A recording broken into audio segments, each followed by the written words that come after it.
Y'all, we got grass growing. We've got oats growing. We got clover growing. We have kale growing. I mean, it's coming up everywhere. The seed mix that a really good person hooked me up with, it's coming up everywhere.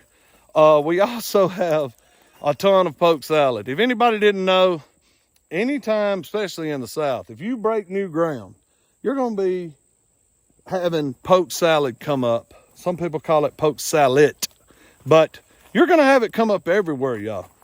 And some people are like, oh, I hate that weed. I hate that. But man, let me tell y'all something. We love poke salad. And I'm talking everywhere you look, there's sprouts of it coming up everywhere. And I'm cool with that. Especially these trees right here. You take these big leaves off real quick, just pop them off like this right here. Just like that, y'all. Go all the way around the bush. And by the way, the leaves are poisonous. I don't want somebody getting hurt. This is just my advice to you. This is educational purposes only. Do your own research. But if you bring this plant to two rolling bulls, do 3 if you want. I know people that do 3. I used to do it. But look at this bundle. Look at all the poke salad, y'all. But you break all the big leaves off, because the big leaves, y'all, they won't taste as good. And you want those little leaves about that big. But you break all the leaves off all the way around, come back next week, you got awesome salad, y'all. So you take all the small leaves you want. I have took the big leaves and broke the ends off and left just half the back, and that worked out well. But bring them to 2 rolling bulls or 3. Put them in a frying pan with some onion. I like it that way. A lot of people like to add a slice of bacon. That's good also. But sometimes I think bacon overpowers everything, but bacon's good, so it don't matter. But yeah, bring 2 rolling bulls, throw it in a frying pan, cook that baby up. Don't cook it really hot though, because you don't want to wilt your leaves. Some people cook it too fast. It's still going to taste good, but it won't be the right texture and the great, awesome flavor that I'm telling you. So cook it on like a medium heat with an onion and bacon, and just stir fry it up, y'all, and enjoy. That's going to be an awesome meal that didn't cost you a dime if you don't add bacon or an onion. I mean, with an onion, you know, it won't cost you nothing. And 1 piece of bacon don't cost you nothing. But y'all, it is amazing. I love it. It's like in my eyes, it's just like spinach, but with a little bit more packed taste to me. And that's what I like to do. And we have it coming up everywhere. And we're researching all the plants we have on our farm here. I mean, there's no telling what all actually grows here. But I can tell you about poke salad. My mom used to grow it for us and cook it for us, and we loved it. Still love it to this day. And I have seed everywhere. I mean, there's seed all on the ground here. It helps the bird population for sure. But we have the wheat growing all over the place. And we're kind of going through a drought right now. So if we can get a little bit more rain, y'all, these peas and everything that's planted, these oats are just going to pop. It's going to be going like crazy. And I use it for my deer population here, because there's my blind right there. And way down in that corner is where we try to harvest some every year. We need at least 5 for our family. But once I do get other farm animals, I won't need 5. But 5 is usually what we normally need. And just sharing a little bit with y'all. I got my elderberry right here behind me, that big bush you see right there. And I've taken back all this. And we're going to take back all of that. Our land line goes back in there a pretty good ways. So I'll be acquiring more of my pastures, trying to keep things going on that area. And y'all, you never know what kind of salad mix you got growing. There's all kinds of stuff. You can actually pick this weed up as young as it is. They call it microgreens, and you can eat it. And I enjoy every bit of it. I mean, I've actually cut the wheat and went and ate it. I think it tastes very sweet. I think it's cool. But I bet I have millions of poke salad plants growing. All this behind me is all poke salad. And it goes all, you normally find it in a really wet area too. You'll find it there a lot. But you want to practice and see if you got it, just find a place on your property and push up dirt. Just push the dirt off, clean it off to bare dirt right there. I bet you get some, y'all. But we got peas and oats coming up right here, and I can't wait because deer season is just around the bend. And I love deer season. I don't really like the winter cold as far as farming. It makes it really hard because your waters freeze. It makes it tough on my wife when I'm going over the road. So that kind of sucks a little bit there. But hopefully this time next year, all my fruit trees, all these fruit trees going all up through there, all right here. I even have a nectarine right there. Nectarine, you believe that? And we're gonna try to grow that. I'm gonna get some lemon trees and some lime trees because I actually seen some growing here and I couldn't believe that they were growing. So I may be trying that next year to see what happens. All my watermelons are starting. They're very small now. They're not big, mainly because of the lack of water. This is a long ways to bring water, but I will eventually trench from my water line all the way down here. I'll put a spigot there, probably one here, and then I'll run a spigot all the way down to there. That way, no matter where I'm at on my property, I will be able to have water that I can feed any animal that I plan on getting one day down the road, because I do plan on getting sheep, pigs, and cows eventually. But it's a step process like we talk about. But I hope my plum trees come back next year with a vengeance. They're looking really sick right now because of the drought, and it's starting to get in that fall look.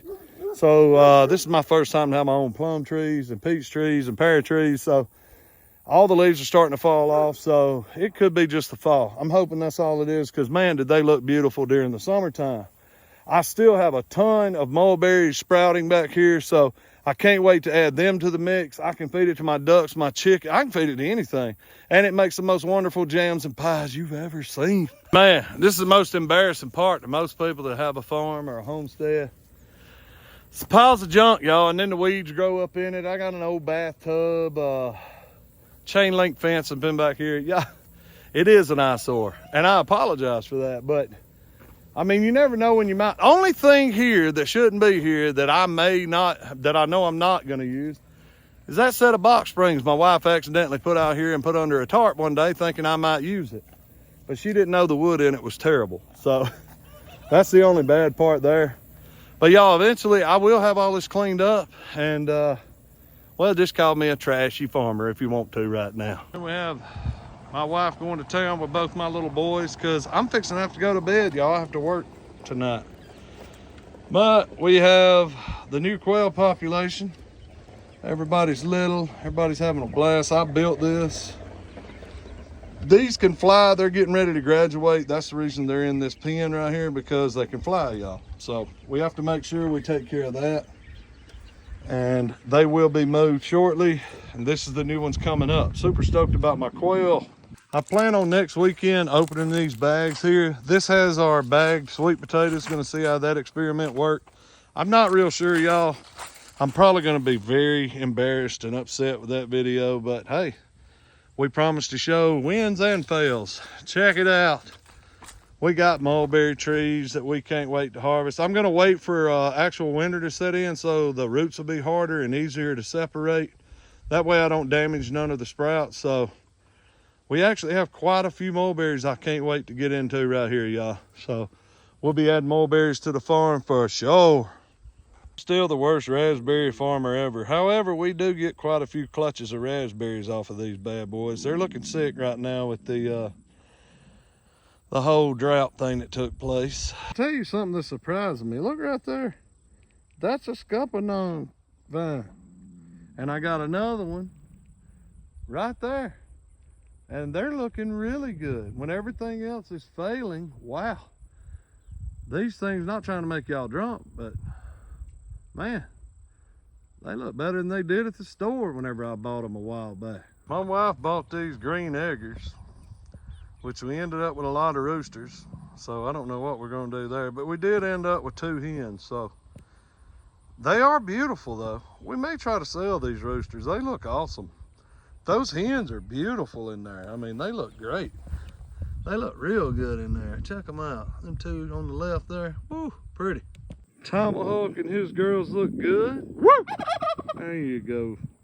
Gobble it up. They are molting, y'all. Look at all the feathers. I mean, it's everywhere. Feathers, feathers, feathers.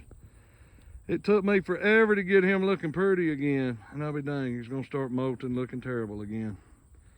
But we can't wait till next year to get more babies off of him. We're gonna add back to him. We sold some of the females because, well, we needed the money. So we're super happy with Tomahulk here. We love him. He's beautiful. I'll take him. Oh, I don't know how long he lives. We're gonna find out though. But I love this big guy, and a lot of people are always asking, hey, show us a picture of Tomahulk. We ain't seen him in a while. And y'all, he is way bigger than his daddy Big Hoss, for sure. He is way bigger than Big Hoss. He's a big one. He's actually taller too. He is a very big gobbler. I'm super proud of him. The Lord knew what he was doing. Big Hoss somehow had to go away from the farm. He passed away, but he left his son here, and he is beautiful. Now I'm standing next to my pride and joy. That's a big old apple tree. This is a pink, no, this is a gala. Yeah, the pink lady's back there. This is a gala. Gala apple tree, y'all. This thing was not big when I brought it here, but I'm super proud of it. Maybe we'll have apples next year. I'm not real sure. But the greatest thing about having a farm, y'all, or a homestead, whatever you want to call it, mini farm, is do it the way you want to do it. I mean, you can research, you can learn, you can educate yourself, you can do all the things you want to do. But do it the way you want to do it. Always keep it fun. Don't get me wrong. Some days you do have to work really hard. You're going to be really hot. But I guarantee you it'll feel less like work. And that old saying, if you love what you do, you never work a day in your life. It's true, y'all. I'm super happy with this apple tree. Some of this stuff's boring to some people, but not to me. But do it how you want to do it. And whatever you want to do it. You know what I'm saying? It's your land, it's your time. Some people do a lot of things. Some people go out clubbing, some people go to museums and stuff like that. Well, we do growing. We do all this. And I wouldn't take it any other way. Until next time, I'm your boy Maniac. Thank you for watching Maniac Nation. We out.